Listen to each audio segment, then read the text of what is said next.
Welcome to Leap Listens. I'm Sarah McGregor. And I'm Roger Kalis. So Leap Listens is brought to you by Leap Create. We help organisations communicate to their candidates and employees. And today we are going to be chatting to Rob Ryan, who's had over 15 years experience in recruitment marketing and strategy for a variety of clients and industries, a self-confessed geek when it comes to data. Rob, welcome to Leap Listens. Hi guys. I believe the term is well-travelled when it comes to my experience. But yeah. Well-travelled, yeah. Yeah. So, Rob, there's so much data out there. How do you know what to focus on and how to make sense of it all? Yeah, so I think when it comes to data, you have to look at this from more than one angle. And when you think of recruitment and recruitment marketing, particularly for large organisations, what you'll generally find is that you have more than one system in place for recruitment. And classically, that's a career site that's probably sat on one system, got an ATS system, that's another system altogether. They don't generally talk to each other. The second thing is you generally have an application process that isn't easy. Most application processes are quite bloated. They ask for a lot of information. They're time consuming for people to fill in. So applicants can't easily fill those application processes in on their mobile. So what you get is a phenomenon where candidates will hop between more than one device to complete an application, which makes it just as difficult there as well. So they're going through more than one system, they're using more than one device, and that makes it a nightmare to track. So when I approach this, I'll kind of look at two things. So firstly, I'll look at what the ATS data is saying, and I'll use that to kind of look at what the type of recruitment that we're doing for a particular role, whether it's an internal hire, an external hire, a referral, an agency hire, those types of things. So that will give me a bearing on how we recruit for those roles. And then I'll look at the media data to show how we've potentially touched that candidate, because more often than not, the pass-through from where that person has been on media to your ATS doesn't always work all that well.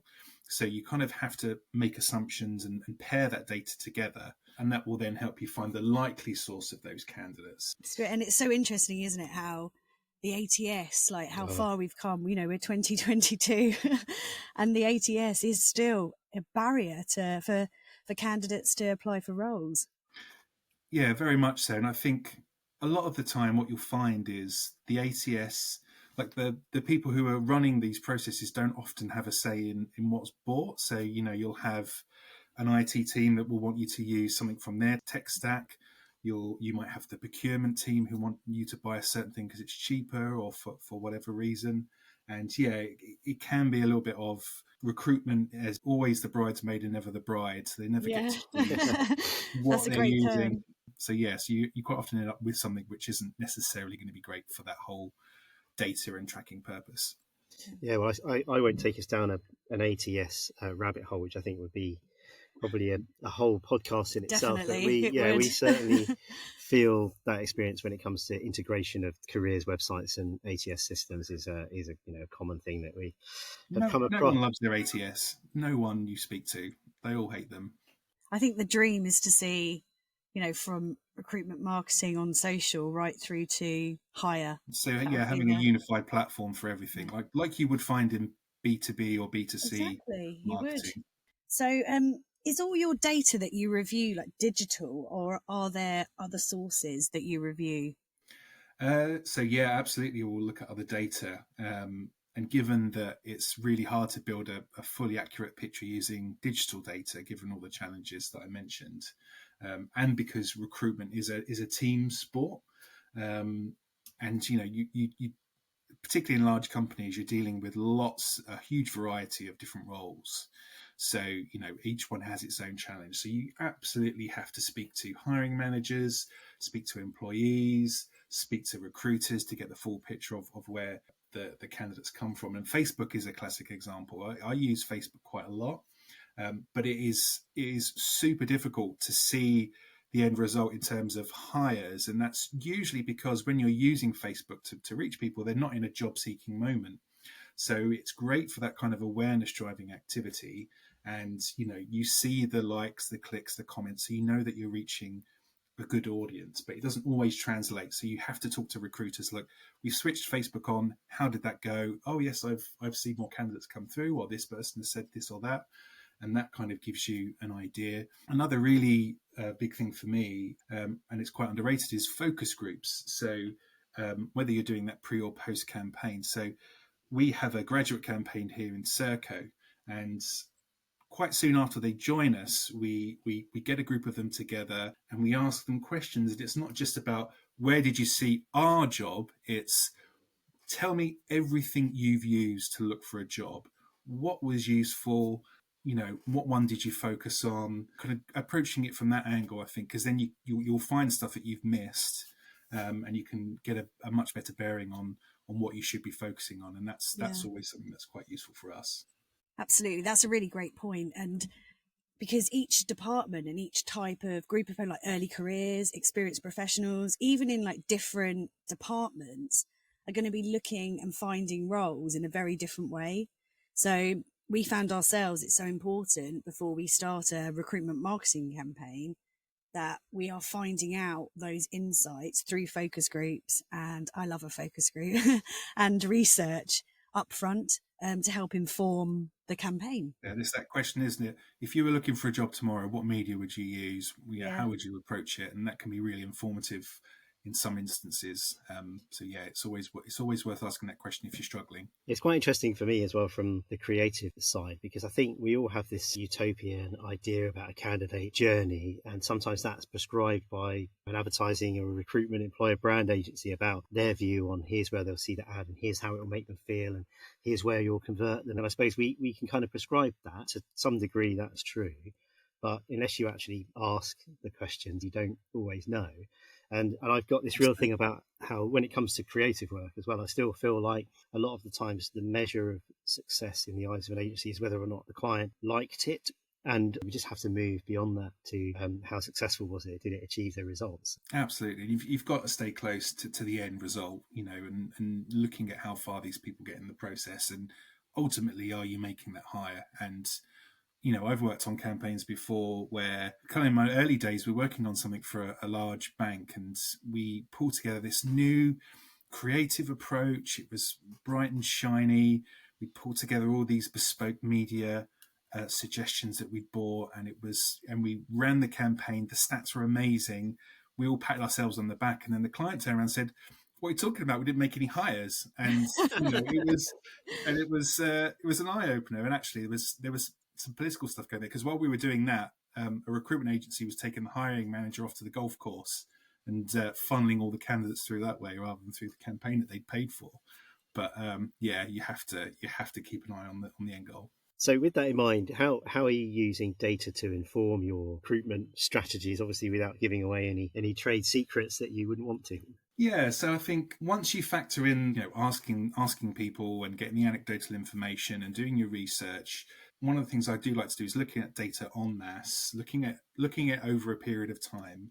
And broadly, you can take three sorts of approaches when it comes to recruitment marketing as a result. So first group is generally jobs that can be easily filled through basic marketing. You've opened your job up, you've put it on your career site, you've put it on a job aggregator or a job board, and bada bing, candidates come in and you make a hire, and it's relatively straightforward. So those are your kind of low-hanging fruit, pot one almost. Pot two are your second group, where they're a little bit more difficult to recruit. And usually when you start looking at the source of those candidates, you're getting it from a wider variety of sources. So maybe you've had to use a specialist site, you've had to go and source for some of those people. Maybe you've got more referral or internal candidates coming through. But basically, pot two is more of a stuff that needs some planning, because it is slightly more difficult, usually kind of specialist or mid-salary style roles. So yeah, the third group are your unicorns, roles that are going unfilled or have a high percentage of recruitment agency usage. And these are the roles where you need to go all out and start looking at things like content, awareness driving activities, events, open days, bespoke creative, looking at your development routes that's always something worth looking at. And you have to have a really good sourcing plan in place, and review things like your paying conditions, all that kind of stuff. So that's your pot three. So that's generally how I try and chunk things up. And when I go into a new job, one of the things I love doing is just having a big data set and throwing your pivot tables at it, and diving into things, and seeing what you get out, and start making plans from there. Good. Well, Yeah. Sarah did say you were a self-confessed data geek, Yeah. so Yeah, I'm part of that. I'm part of that club as well, so it's great to hear. Rob, what would you say is the future for data analytics in recruitment marketing? in the past year, 2 years, I've seen more kind of recruitment marketing employer brand roles being created and popping up. So hopefully this is the start of things being a bit more professionalized, and moving closer to that kind of B2B or B2C model marketing, and having career sites and ATSs as one unified platform, that have friendlier application processes, that don't require candidates to kind of tell their whole life story as the opening gambit. That allows them to use their mobile to apply. So, having, recruitment versions of things like HubSpot or MailChimp or others, where everything's in one place, and also ideally where you can push all your marketing out from so that it's easily tracked, is I think where we need to move it. I think some companies do have things like that in place, but it is a slow process. But I think hopefully we'll get to that point where we're not just layering system and process on top of each other and making everything a lot slower and more cumbersome than it needs to be. Yeah. Can you believe it? We're approaching time. 15 minutes goes pretty fast. But I did want to get this question in, which was things like virtual reality and augmented reality have been a thing for a while now in recruitment marketing. I've certainly seen campaigns that use them, but I can't look at an article these days without hearing about the metaverse. Yeah. So what's your thoughts on the metaverse in recruitment marketing? Yeah, so I mean, from a metaverse point of view, I'm a bit skeptical. This idea of a Ready Player One style virtual reality world, or a bit like the internet in Wreck-It Ralph 2, which in my opinion is a great film. It's apparently still a long way off, and it's criticised by a lot of people for kind of wishful thinking, and it's a long way off. And as a gamer as well, VR isn't massive. It's still quite faddy. People complain about it creating motion sickness, and it hurts their head and all this kind of stuff. But if we were to take all that to one side and kind of take blue sky thinking and say it's real and it's ubiquitous and everyone's using it, then there is potentially some real merit in the metaverse. And the reason I say that is because of the pandemic recently. One of the things we saw is where we shifted to more online, using video and Teams and other things like that. We saw more candidates able to participate in processes. And again, going back to a graduate campaign, we didn't have to have a physical assessment centre. People could join it from wherever they were. So we had a really good uptake. We also had more of our senior leaders involved in that process, because, taking a day out to go to Birmingham is a bit of a hurdle. But if they're just going to spend an hour or two, then they can do that, and they will come along, and it adds value. And thinking another stage further, if there is a real metaverse, and you could have people visit your office but not physically do it, you can have them physically meet the team, all of those things. So a lot of the stuff that's happened recently has been really great for inclusion and for the candidate experience. It takes the whole virtual coffee to another level, doesn't it? Because I do get a bit of FOMO occasionally when I read about it, and I feel like I need to be living in the metaverse. I'm